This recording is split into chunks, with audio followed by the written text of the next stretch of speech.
Bien le bonjour et bienvenue sur ce nouvel épisode de mon podcast créatif.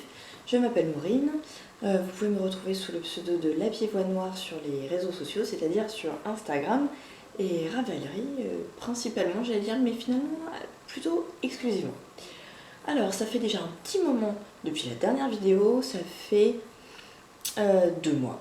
Ça doit faire 2 mois à peu près que je n'ai pas tourné. Il y a une raison très très simple. C'est que j'ai déménagé. Celles qui me suivent sur les stories Instagram le savent déjà. Les stories, c'est on va dire un format que j'ai eu un peu de mal à apprivoiser. Finalement, là, je commence à trouver un petit peu ce que j'ai envie de vous y raconter. C'est vraiment plus les petites choses du quotidien, un petit peu plus ma vie de tous les jours finalement, même si ça reste loin de ma vie privée finalement. Voilà, donc vous pouvez y retrouver des petites choses en plus sur un petit peu voilà, l'envers du décor, ce qui se passe quand je ne tourne pas justement. Donc j'ai déménagé, ça a pris pas mal de temps. J'ai déjà filmé dans une maison avec à moitié des cartons, que ce soit l'ancienne ou la nouvelle, c'était vraiment pas terrible. Et puis de toute façon, j'avais pas le temps de faire du contenu. Parce que c'est arrivé aussi pendant un mois qui était blindé de garde. Donc soit je rentrais chez moi, je dormais, soit c'était enfin un jour à peu près normal avec des horaires qui allaient et je rentrais, je faisais des cartons et je dormais. Voilà. Et donc c'était pas très productif. Donc maintenant ça y est, je suis bien installée. J'ai eu beaucoup de mal, je me suis assise à plein d'endroits différents avant de me poser ici. Je ne sais pas du tout ce que ça va donner en termes de lumière, de cadrage, de décor, enfin de décor. Bon, il y a une création ici, une fleur là, on va pas dire non plus un truc de fou, hein. J'ai l'impression que la caméra fait un peu comme ça, j'espère que c'est pas le cas. Peut-être que cette fois je peux mettre mes lunettes. Je ne sais pas. Vous me direz si le reflet des lunettes était gênant ou non. On va essayer avec lunettes pour essayer d'y voir quelque chose. On va commencer maintenant, trêve de blabla.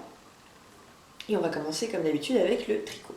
Alors niveau tricot, pour aller rapidement sur ce projet que vous connaissez déjà, le Stone Cutter, qui avance, qui avance, puisque... Alors, vous en étiez où de mon histoire du Stone Cutter? Vous en étiez où? Voilà, donc ça vous l'aviez, le haut de fini, je pense que ça c'était déjà le cas. Voilà. Hop. Ensuite, le devant est terminé. Donc c'est vraiment assez semblable. Il y a l'échancrure du col, évidemment, qui n'est pas la même dans le dos et dans le devant. Ça nous donne quelque chose comme ça. Hop. En termes d'échancrure, donc les selles qui arrivent là, ça nous fait arriver l'épaule ici. Ouais, c'est un pull qui reste près du cou, hein. C'est quand même un grand pull d'hiver, donc ça paraît assez normal.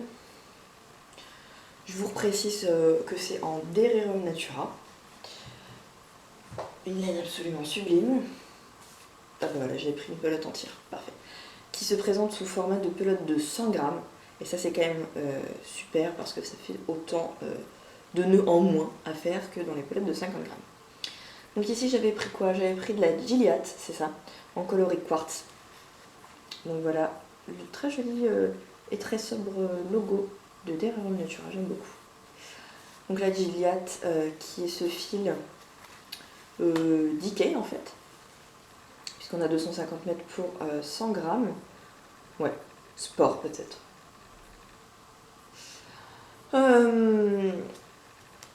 Dans le respect des moutons et des hommes, comme nous indique l'étiquette, avec ce magnifique coloris quartz qui est vraiment très joli, très délicat.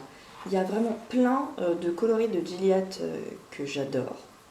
Et vous reverrez cette laine, pour faire un petit teasing, dans un prochain projet que je ne vais pas monter tout de suite, mais j'ai toutes les quantités nécessaires je vais le faire, c'est certain, cette année. Peut-être un peu plus tard dans l'année, mais vous reverrez un gros pull d'hiver tricoté dans cette laine, parce que je l'ai trouvé super. Elle se tient bien, elle est vraiment belle, elle a une belle définition de maille.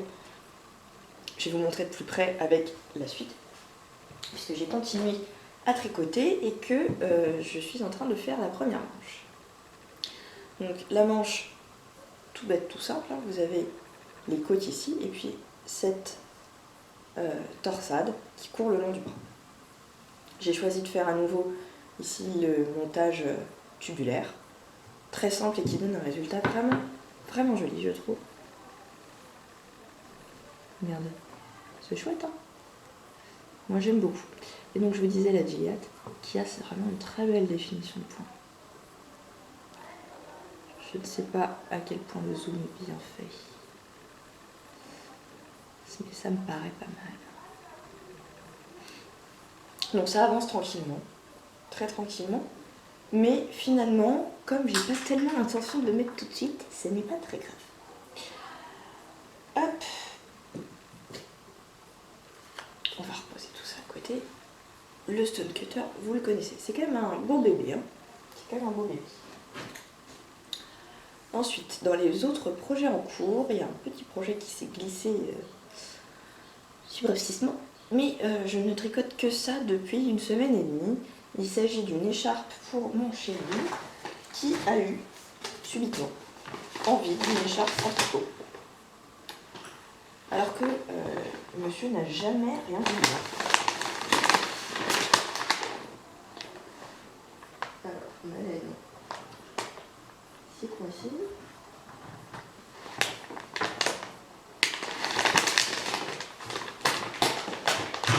Hop. Donc je vous disais, alors que monsieur n'a jamais rien voulu.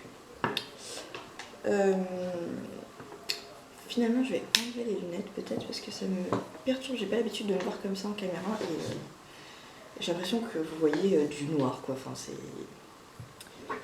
pas très joli. Bref. Je vous disais donc que mon chéri qui n'a jamais rien voulu en tricot, je lui ai tricoté une fois une paire de mitaines avec un petit motif jacquard Star Wars et c'est tout. Parce qu'il faut savoir que c'est un monsieur qui a toujours chaud, donc autant vous dire qu'il n'en a pas tellement besoin non plus. Mais bon, avec l'hiver qu'on a eu, il s'est dit quand même, des fois il fait un peu frisquet, je prendrais bien une petite écharpe. Sauf que, je cite, la laine ça gratte, donc jusque-là il n'avait jamais rien voulu. Et puis finalement il s'est dit que ces mitaines, elles les grattaient pas tant que ça, et que ça pouvait valoir le coup. Alors quelle est cette laine qui a trouvé grâce à ses yeux? Il s'agit de la Partner 3.5 de chez Fil d'Art. Pourquoi ce choix? Alors d'abord parce que la laine est unie, donc ça va, c'est pas quelque chose de trop fancy. Elle est 25% laine, 25% acrylique et 50% nylon. Donc autant vous dire que ce truc-là, c'est très doux. Parce que mélange laine acrylique, voilà, on fait des très beaux acryliques très doux, ça passe très bien. Et 50% nylon, ça résiste. J'avais utilisé cette laine là pour faire ces mitaines. J'ai vraiment l'impression que ça bouge, c'est bizarre. Je suis perturbée. J'espère que ça bouge pas comme ça pour vous. Bref. Donc pour les mitaines, ça tient très bien parce que les mains, on est toujours en train de s'en servir, ça frotte tout le temps. Donc ça c'est top. Et comme cette laine-là était bien passée, je me suis dit on va pas prendre de risque, on va retourner vers celle-ci. Et il voulait une écharpe serre d'aigle, parce que mon chéri, comme moi, sur les tests, il est chez Serre d'Aigle. Alors, j'ai choisi la couleur marine. Et alors, il a voulu Serre d'Aigle version film, donc on a choisi ensemble un gris, et j'ai pris acier. Voilà. Donc voilà les deux pelotes. Je vous montre où j'en suis. J'ai tricoté ça. Voilà. Alors, autant vous dire qu'on n'en est pas très loin. Du début, hein, j'entends pas de la fin. Parce que c'est une écharpe. Donc, ça n'est pas passionnant. Il n'y a vraiment rien de passionnant hein, dans ce projet, à part mettre les rayures. Voilà. C'est une écharpe que je tricote en 3,5. Voilà, 3,5. C'est tout petit. Et je le tricote en jersey réversible. Je vous montre de plus près cette merveille. Jersey. Oui, d'accord. Jersey. Et comme ça, monsieur n'a pas à se demander dans quel sens c'est mis. C'est joli de tous les côtés. Ça a une double épaisseur en fait. Elle n'est pas très large. On l'a choisie comme ça ensemble. Je pense qu'elle aurait été un peu plus large, ça ne l'aurait pas dérangé. Mais là, ça donne l'impression finalement qu'elle est pliée en deux. Et ça lui convient bien comme ça. Alors, quand j'ai posté cette photo, il y a plein de gens qui m'ont demandé mais qu'est-ce que c'est que le jersey réversible? En fait, c'est vraiment tout bête le jersey réversible. Si vous montez un nombre de mailles paires, vous allez faire tricoter à l'endroit, glisser à l'envers, tricoter à l'endroit, glisser à l'envers, avec le fil que vous changez de côté à chaque fois. Hein.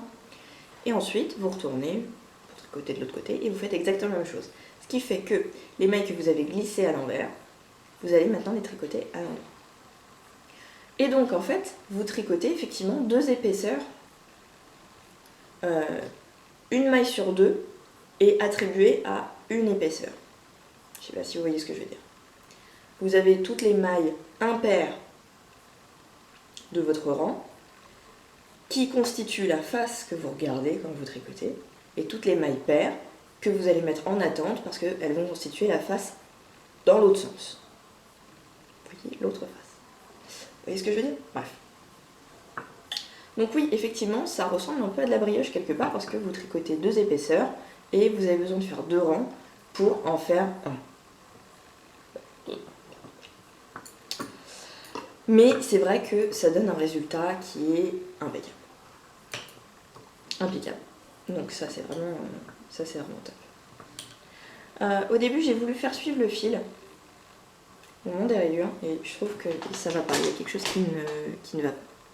Donc j'arrête ça, je coupe à chaque fois et je rentrerai les fils proprement parce que ça me convient pas. Ça m'embête de passer autant de temps à faire un truc aussi que le jersey réversible et avoir des bords un peu moches comme ça, donc ça ne me va pas. Je préfère rentrer les fils, quitte à faire toutes les 5 tranches de rayures, une vague de rentrage de fil, pour pas que ce soit trop pénible à la fin, mais voilà. Donc, rien de fou, si ce n'est que je me fais une écharpe en 3,5 en jersey réversible. Mais le pire, c'est que je suis contente de le faire. C'est ça le truc. Il m'a demandé de lui tricoter quelque chose. Alors, c'est la folie.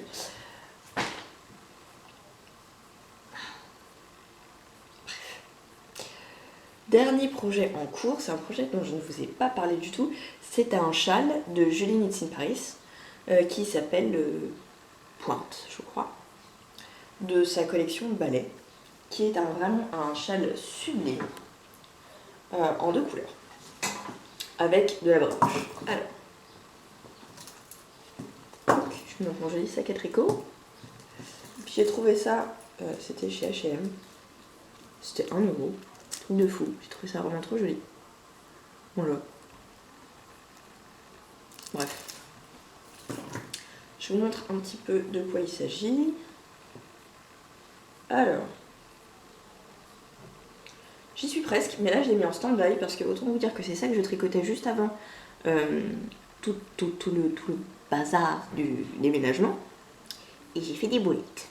Voilà. Alors, on part de là.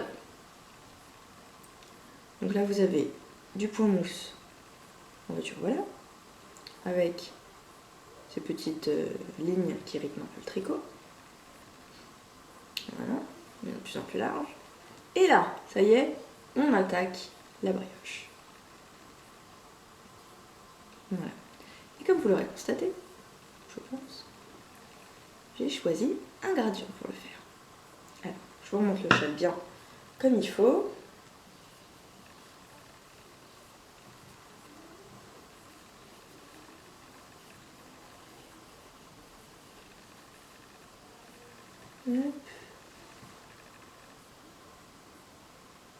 Voilà. Alors, pourquoi j'ai fait des erreurs? C'est parce que j'ai pas bien compté mes rangs, tout simplement. Parce que le patron est extrêmement clair.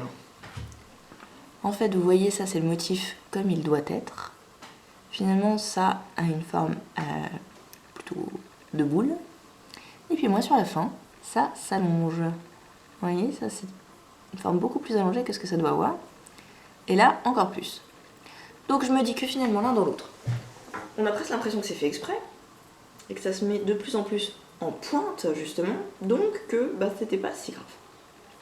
Je reprendrai ça à tête reposée après.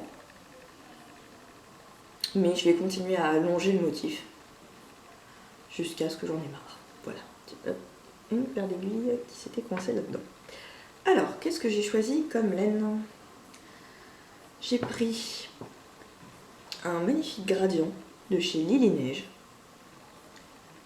qui est sublime. Là, je suis vraiment dans la plus belle couleur, celle de la fin, donc c'est pour ça que j'ai envie quand même de le tricoter encore un peu. Et j'ai pris... Alors, c'était quoi cette laine déjà?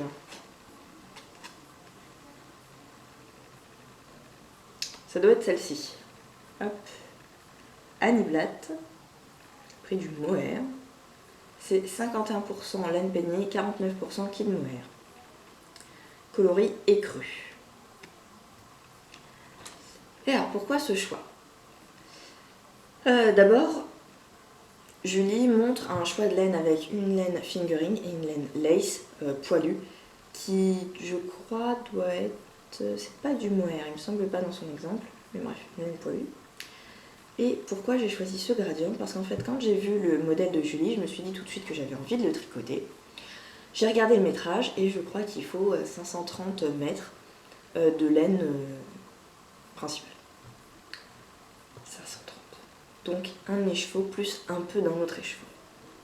Et ça, je me suis dit, j'ai pas envie d'acheter 2 écheveaux et de pas aller au bout du deuxième, enfin d'entamer si peu le deuxième.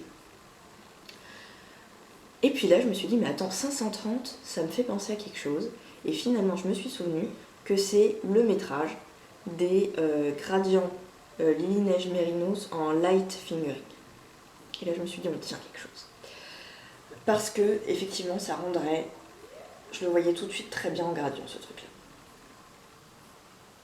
Je sais pas si l'effet du gradient était bien visible. Je vous mets les deux bouts côte à côte. Voilà. Une belle brioche, vraiment délicate. J'adore. J'ai mis beaucoup de temps à apprécier ce châle parce que sur la première partie, là vraiment quand c'est tout pâle comme ça, j'étais en train de me dire je fais de la layette. Ce n'est absolument pas ce que je voulais. Dans ma tête, j'avais visualisé vraiment un truc particulier. Déjà, je voulais le coloris figue de chez Lily Neige. Finalement, je sais plus c'est lequel celui-ci, je suis désolée. Est-ce que j'ai l'étiquette là-dedans? Même pas. Je me souviens plus. Et il l'avait plus. Et figue, ça va du beige rosé vers le violet. Et je m'étais dit, avec une laine fine, coloris beige rosé, au final, on aurait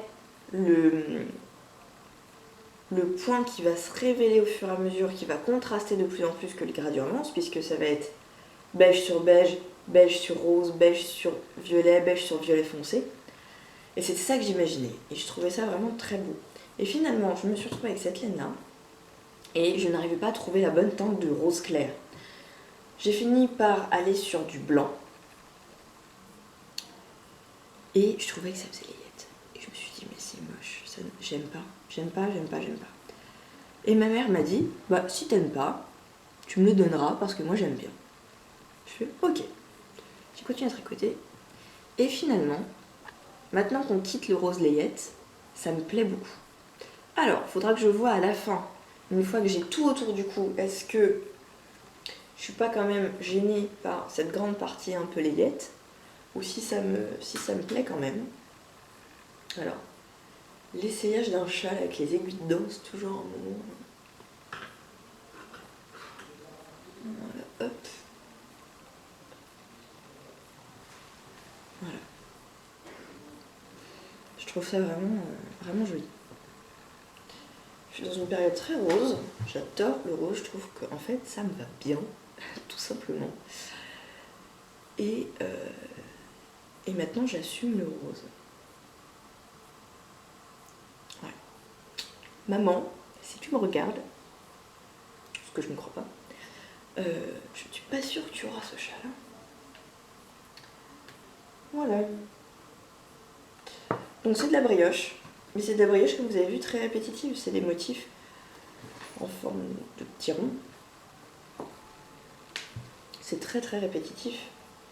Donc, si on n'est pas gourde comme moi, et qu'on se dit pas « Ouais, c'est bon, j'ai retenu », ça se fait très bien.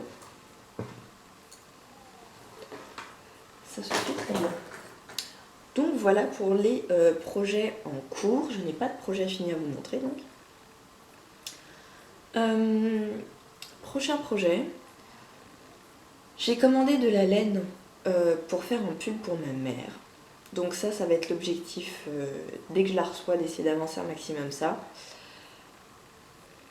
Et ensuite j'ai la laine également pour faire le pull en Gilliatt dont je vous ai parlé. J'ai aussi de la laine pour faire plein d'autres trucs, j'ai encore plein d'idées. On va s'arrêter là dans les projections parce que c'est déjà des gros morceaux ce que j'envisage. Pour ce qui est de la couture, j'ai deux choses à vous montrer. Alors, j'ai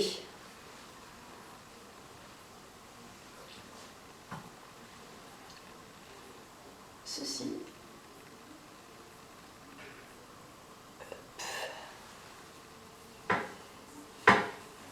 Qui est une robe de chambre kimono qui vient du site Make My Lemonade. C'est un patron gratuit qu'elle avait mis en ligne pour c'est un article pour son mariage, quelque chose comme ça. Donc un patron gratuit que j'ai réalisé avec un très beau tissu que j'avais eu sur un stand l'AEF ou au CSF, je ne sais plus. Qui est vraiment très très beau. Je vous ai déjà parlé de ce stand où on chope tout un petit peu voilà, jeté et puis il y a un coupon, il n'y en a pas deux. Là en l'occurrence, c'est le seul coupon où il y en avait deux. J'avais trouvé un coupon, je me dis c'est exactement ça que je veux pour faire ma robe de chambre kimono. Mais il n'y en a pas assez et j'ai continué à fouiller, j'ai fini par en trouver un deuxième. Voilà. Donc rien de fou, c'est vraiment pas compliqué à faire. La seule difficulté c'est que c'est un tissu qui s'effiloche à mort, à mort.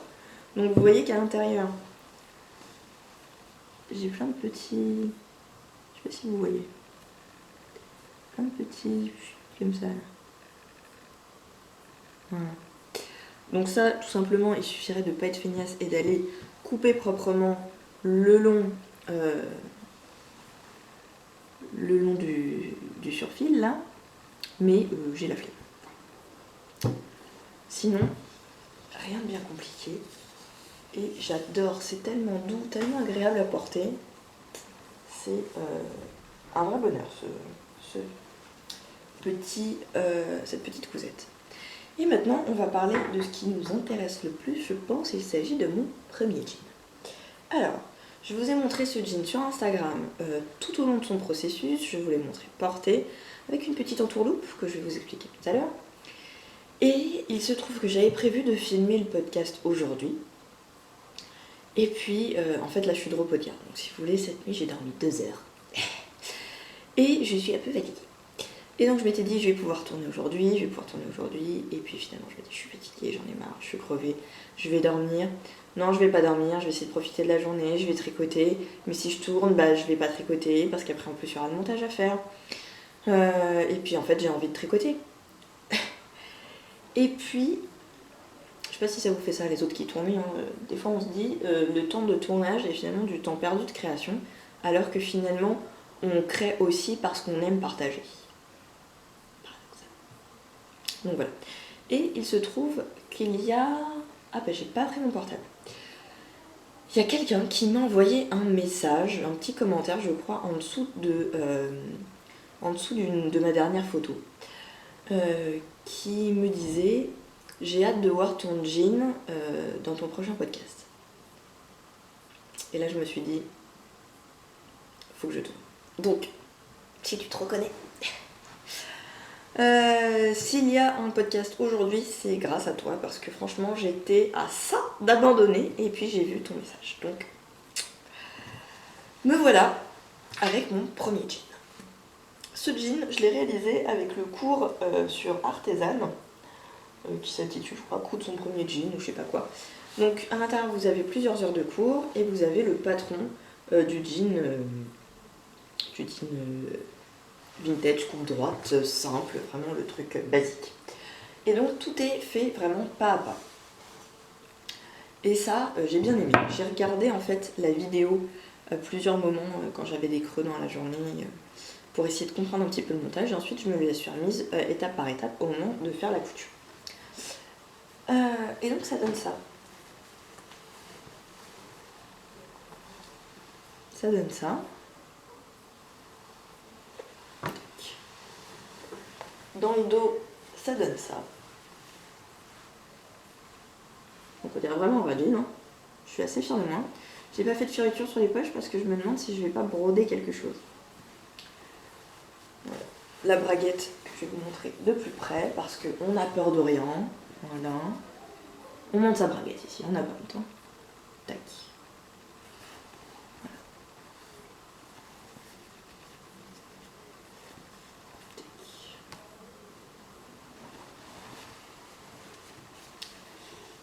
Et le bas du pantalon. Voilà. Donc franchement, je suis fière de moi sur cette réalisation, hormis sur les finitions intérieures, qui sont vraiment pas terribles. En fait, j'ai plusieurs endroits qui a fait ça. Vous voyez, ce petit truc là. Ou ça. Ou ça. En fait, j'ai beaucoup de mal à dompter l'épaisseur du fil recommandé. Plus que l'épaisseur du tissu qui n'est pas si intense que ça par rapport à ce que j'ai pu coudre comme manteau ou voilà.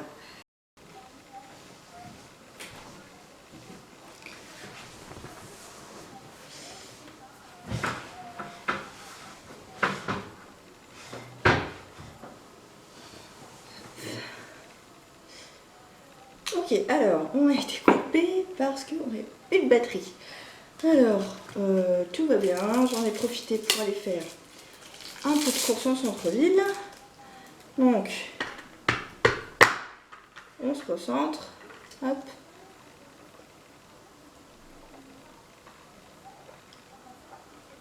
Et on va y aller. J'ai pris ça, j'adore, je sais pas si vous connaissez. Ça s'appelle un bubble tea, mais c'est divin. En fait, vous avez du thé infusé dans du lait ou de l'eau aromatisée. Et traditionnellement, vous avez des pannes de tapioca. Maintenant, en France, on fait plein de petites billes avec un espèce de sirop qui éclate en bouche. C'est très très bon. Bref. Mon préféré, c'est vraiment un truc très asiatique. C'est perles de tapioca et goût de taro, c'est-à-dire haricots rouges. Bref. J'étais en train de vous dire au départ que ce qui avait été difficile à maîtriser, c'était l'épaisseur du fil. Maintenant, alors, qu'est-ce que j'ai pensé de ce cours? J'ai trouvé vraiment très très bien. Le prof prend vraiment son temps d'expliquer, c'est très agréable, c'est clair. Sincèrement, j'ai jamais eu de problème à un moment donné de me dire mais attends, je comprends pas ce qu'il fait. Non, vraiment, c'était très très bien. Donc, si vous avez envie de vous lancer mais que vous avez un peu peur, je vous recommande d'acheter ce cours. C'est vraiment pas compliqué le jean. Après, c'est des pièces qui sont particulières. Et c'est pour ça que moi j'avais envie d'être un petit peu accompagnée pour essayer de comprendre comment les choses se mettaient les unes par rapport aux autres. Mais ça n'a rien de complexe. Donc si vous avez envie de vous faire aider, n'hésitez pas. Après, est-ce qu'avec un patron de jean seul, on s'en sort sans problème? Ça, je ne pourrais pas vous dire parce que j'ai pas tenté. Maintenant, je sais que je voudrais en refaire avec le patron du Ginger Jean, je crois, de Closet Case. J'ai racheté du tissu chez Rascol, j'ai pris un jean fin stretch. J'espère que ça ira. J'ai racheté du fil également. Donc voilà. Chez Rascol, j'ai également trouvé les boutons de jean. Et ce sont des boutons qui se mettent à la main et pas au marteau. Alors je me suis dit, what? Mais enfin, comment c'est possible? Et ben si. J'ai essayé, alors moi j'y arrivais pas. J'ai donné à mon copain qui, à clac, sans problème, a réussi à le poser. Donc si vous avez des tout petits biscottos comme moi, vous pouvez vous faire aider, ça marche très bien quand même. Il me reste plus que la boutonnière à faire, c'est vraiment la dernière chose. Donc sur la photo que vous avez vue porter, le jean tenait avec des épingles à nourrice. Voilà, petite astuce. Donc vraiment très très contente de cette cousette. Qu'est-ce que j'ai envie de coudre par la suite maintenant? J'ai prévu donc de refaire des jeans. Je n'ai prévu deux, une version grise et une version bleu foncé. Et j'aimerais également me coudre mon manteau de mi-saison parce que là il commence à faire bien beau, bien chaud. Tout à l'heure j'étais la seule tarée avec un manteau en laine sur le dos. J'avais pas remarqué à quel point il faisait beau. Et vraiment, il me faut un petit manteau de mi-saison pour au moins le matin. J'avais racheté un tissu type kawaii à Liz Taylor en destache. J'ai très envie de tenter une parka polie de la Maison Victor. On va essayer ça. Et pour les projets couture à court terme, c'est déjà pas mal. Autrement, est-ce que j'avais envie de vous parler d'un petit quelque chose? Écoutez, je crois qu'on va s'arrêter là pour cette fois-ci. L'épisode va faire à peu près une demi-heure, je pense. C'est un format, moi, qui me convient en termes d'enregistrement et j'allais dire de mise en page, non, de montage ensuite. J'espère que ça vous convient aussi. N'hésitez pas si vous avez des suggestions, des choses à me dire. Il n'y a pas de souci, moi j'adore les échanges avec vous, donc lâchez-vous. Il n'y a aucun problème, je vous répondrai. Voilà, donc je vous fais de gros bisous. Moi je vais m'installer devant le petit podcast d'une copine avec mon bubble tea. Et je vous dis à la prochaine. Des bisous!